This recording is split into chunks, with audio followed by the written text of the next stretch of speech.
funny to me yesterday, Robin. I got to bring it up. What did I say? You made an observation. We were back in the office, and I won't go into the whole story, but Baba Fuhai.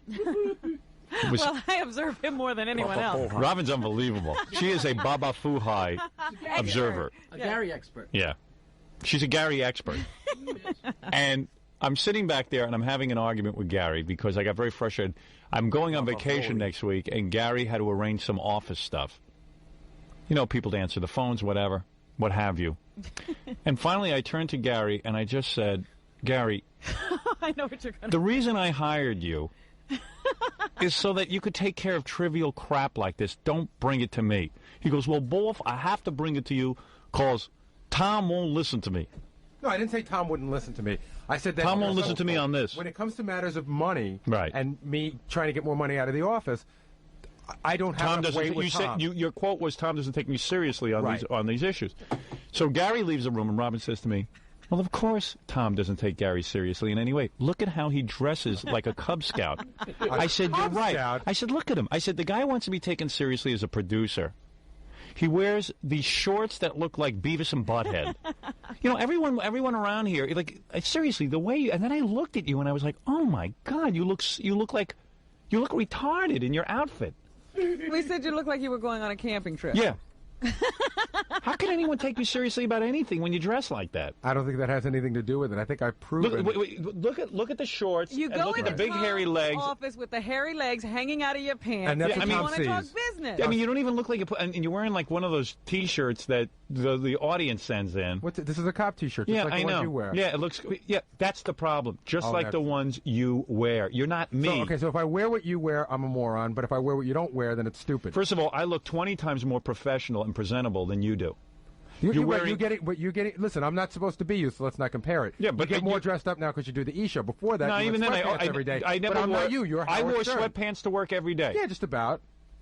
Are you dreaming? In fact, you just wore them 2 days ago. Robin, did I wear? Yes. Did I wear sweatpants every day to work? A lot. At least I would cover my legs. Gary, you look totally unprofessional. First of all, you're talking about two different people. You're talking about a guy. I said I'm not going to compare. Excuse me. You're talking about a guy who's. I won't get into this vicious circle. You're talking about a guy who's a star on the radio. I could come in my underpants. They wouldn't care. So why are you comparing me to you? I'm going to tell you who I am comparing you to. I compare you to Peggy Panache. Right. Who dresses professionally every day for work. She's in a management position. Tim I compare Sabian. you to Tim Sabian, who's the program director. I compare you to anyone who works in the accounting office. I compare you to Terry, the head because it works for the benefit of this bit. No, yes. I compare you to these people. You are supposed to be dealing with these people. When you go into Peggy Panache and you're dealing with her for me. Yes. In all seriousness, I swear I'm not just saying this for radio. You look like, to me, you look like a kid who's going out on a Cub Scout camping trip. You know what? You're talking about that T-shirt today. I remember when he used to wear a Marvin the Martian T-shirt every other day, and he's going and conducting business in that T-shirt. And the shorts. He walks into Tom's office in the shorts. You can't possibly be taken seriously the way you dress. Right. So what was the other excuse for the other 9.5 years when I wasn't wearing shorts? What is the excuse? Right. In other words, was I taken more seriously last year? I don't know. Were you? Pants? Were you? Of course not. But, Gary, you've been dressing like this since you got here. You have never really changed your dress that much. The long pants come out for the winter. That's true. And they're only jeans. And Farmer Jones jeans and T-shirts. I'm just saying, man. Farmer Jones jeans. Seriously, Gary, you know what it is? I think you'd be taken a lot more seriously if you dressed a little more like the people in management here. Okay, I don't say wear a suit and tie. I want to work on that. Yeah, seriously. You know. Ooh. Here's a guy, like we get an important guest in and publicists, and the publicists all come dressed for success. You know, they have a certain work attire. Gary greets them wearing a Porky Pig tank top. Not true. Oh, hello. I'll wear my Porky Pig tank top. Welcome to the show. Hello. I work on the show. I'm the producer. Never kept us from getting guests. Okay. They can't see you on the phone. Yeah, and a lot of the publicists really respond to you. They do. I actually have a rapport with some of them. All right. Super. Gary, he's living up to his name, Boy Gary. Yeah, he's like a boy. He looks like a little boy. Producer. The puppet dresses better. You know, you dress better, Gary Puffett, than... Thank you, Wolf. I have Yosemite Sam underwear on today. All right, but at least it's in your underwear. Yeah, is there no one else on the show to make fun of? Tom, can I ask you a question? And I'm going to ask you to separate yourself from the fact that this is a radio show. I don't even want you to try to be funny on this. Okay. I know Tom's answer. I don't. He agrees with you. I don't know. Let's see. When Gary walks in these dirty shorts with the hairy legs and the white socks and shirt, does it affect? Yes, that's the question. Does it affect on Does my some dress level? have any bearing on your decision making? Be honest, I can take it. It doesn't. No, but I will also tell you that I happen to agree with everything else that you've said. I think that if there is that it would be better representation for you with guests, especially now with booking a TV show and all that. Yep. I mean, I think that's something that if Gary greeted a publicist dressed sort of in the attire that publicists wear, I don't mean a dress, but I mean if he wore something that looked something professional, pair of pants, maybe a shoes, not sneakers, you know what I mean? Not jacket and tie, but yeah, I mean, slacks and a dress shirt would be. It's sort of like Bob Morton. I mean, Bob Morton now wears a suit, but I mean something like something. Right. Like it's demeaning to the show, I think. Okay. You look like an intern. That's fine. It was when he walked out of that office yesterday, and I looked at him as he left. Who would take him serious? Yeah, you were right. And I said, you're right. It's a good thing you didn't ask yourself, Robin, because you're the last one on the list that would take me serious about anything. No matter I could be naked or dressed in an Armani suit, you think I'm a moron. If you walked in a suit every day, I guarantee you people would give you more respect. That's right. I would guaranteed. treat you with more respect. Guaranteed. Am I right? I think if you came in shorts, I think dress does help. It makes a present difference. certain image. Right. Absolutely. I agree with Tom, but then again, I have a wooden head too. The Tom knows that if he walked in shorts and sneakers and bad socks every day with big hairy legs and hung around the station, I don't think Tom would be taken seriously. I agree with what you guys say to a degree, but you got to understand, Tom is the boss of this entire place. Right. He sets the tone for this entire place, so he should be the last person to dress like that. You are the only one, and you're in a management position. That's not true. I'm yes, not you management. are. In my show, you're in management. I'm not treated as management. Again, you don't know that. Yes, you are treated as management. Talk about how he is treated. Yeah, I am not treated I like as to management. think of myself as management, but nobody else does. You are the management of the show. Who else is the producer? I agree. So how are you going to be treated seriously when every other person in a management level who makes on a par with what you earn, who is going to take you seriously the way you dress? I guess no one. So if you give me a week of vacation to go out and get some new clothes. No, I don't get new clothes, but you probably have stuff right in your wardrobe. Slacks around the house. I do not have slacks around the house. Oh, boy. Blue jeans in a good shirt. Yeah, would be fine. Blue jeans, you know what you wear what's really cool? Blue jeans, a regular man-tailored shirt, maybe even a tie once in a while when you got a big guest coming in like Arnold Schwarzenegger. Great idea. How about, can I wear, is this look okay for you? A denim shirt, a nice denim shirt with a nice tie? Yeah, that would look cool. And a pair of pair of nice shoes. I think it would make a big difference. Okay. New me coming up. Really? Yes. Let's try it out. I mean, yesterday you really look goofy. I got to tell you. Well, I'm wearing the same thing I'm wearing today, so I must be equally. I'm desensitized to it because I don't think about that stuff. But Robin made a good point. I would say Gary and I spent time together yesterday, and I didn't notice. You get desensitized, but you do get desensitized to it after. But you do think of Gary as a kid when you see him dressed like a little kid.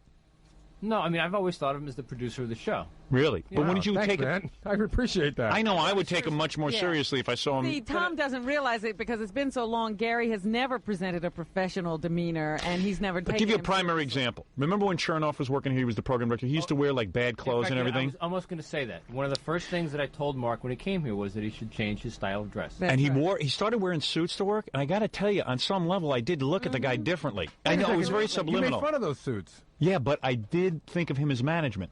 I thought of him as like being a little bit important. A more serious person. I took him seriously. Somehow I know that works on me. Maybe it's a bad cycle because since you guys treat me like I'm so unimportant, maybe that's how I dress. Maybe that's it. You know, it's a bad cycle. It's always our fault. Right. It's always someone else's fault. Robin, when was the last time you complimented me on anything having to do with this show, including Gary, the last 4 or 5 birthday shows? Yes, Robin did yesterday. Howard was getting on your case, I said, Gary's okay. When? Yeah. When was he in left? the room. He was really having a bad time with you yesterday. I said, here's what happened. I'm sitting in the room. I go, I don't believe this. I said, this Gary can't handle anything. I said, he is bothering me today. I was completely nuts yesterday. I got a movie going on. I got a paperback coming out. I got an audio cassette coming out. I got a lot of projects on. And the guy is sitting in a room telling me how he can't get someone to answer my phone when I'm on vacation. And I simply said, there's nothing wrong with Gary, because he was really down on you yesterday. You can tell me that once in a while, Robin. Oh, I'm never going to tell you. Why should we tell you? Why should we make you feel good about yourself? And I compliment you all the time. When? Behind your back. Exactly. And I've called you on several occasions to tell you how good I think you're doing. They've become rarer and rarer. But you know what? Please, I don't need your Gary, you don't need that. You got a job, you know. You've got a job for a long time. If somebody does something really good, you just think that your job is to do something really good. Nobody compliments me. That is the job. No, you're right. That is the job. Unfortunately, you get paid to do the job. And thank yes, you. Nobody doesn't. gets enough positive. But you know what? To give someone a compliment once in a while is free. It doesn't cost you anything, and it helps. I'll worry about that all the time. And help somebody work better. No. You don't have to do it all the time. Yeah, I do it enough for you. Every day. Believe me, I do it too much for you. I'm trying to remember. I know I told you recently you did a good job on something. Just dress better, because the way you dress now, you might as well wear an arrow through your head. Okay? And you want a compliment? Seriously? No. I'm going to give it to you. You have perfect teeth. How's that? All right? Didn't cost him anything? Didn't cost you a dime. There you go. It wasn't worth a dime. You ask Tom in private if he doesn't think that you would be treated much more... You know what? Listen, Tom, the one thing you can say about Tom... Forget about even your relationship with Tom. Tom is the most honest person. Tom does not come on the air and lie. He's not going to say anything different here than he would outside. Forget about your relationship with Tom. When a publicist walks in, and you see how these publicists dress, they don't dress, they don't wear evening wear, but they come in, the guys come in wearing slacks and a shirt, sometimes a tie. The women wear a nice business dress. Think of Glenn Schwartz. I mean, he's just running around. I'm not wearing what he wears. But he dresses well. Even when, you know why you never get offered any jobs anywhere? Because seriously, people come in, they see you dressed like this, they don't think you was a management guy. I agree, that's it. That's why. I'm telling you. That's why. I'm telling you. No one takes you seriously. They think of you as an intern. You look still like a little boy. Trust me on this. Tom, true or false? I think I said it already. I take Tom's opinion. Better dress makes for a better presentation, absolutely. In fact, there are interns in other departments who dress better than Gary does. Even your wife would be impressed if you got up in the morning, you put up... Oh, I know. She's dying to get me to dress better. Yeah, I mean, come on already. What's the matter with you? Catch on. All right, very good. All right, good. I'm glad we had this little talk. Me too. I really am. I'm glad. I am glad, too. I think I'm so glad I don't know how to contain my excitement. What is it, Gary Puppet? I love my wife, Wolf. Matter of fact, just last night, when I told her I was going to dress better, she wanted to make love doggy style. All right, very good. That's where I sniff her butt and she growls. Oh, for goodness sake. Thank you, Gary Puppet. Well, as long as we're doing a makeover, could we make over my head? Because I don't want to look like that slob no more. We're going to get a makeover on you, too. Thank you, Wolf. All right, very good, Gary. I'm glad we had this little conversation. Shorts tomorrow. We're back on September 7th. New Gary. Oh, no. No. You can't change tomorrow? I don't have anything to change into. I don't believe that. I've seen you dress up. I don't have anything comfortable to change into. Think about it. If it really disturbs you, don't do it. But, I just think it would help the show.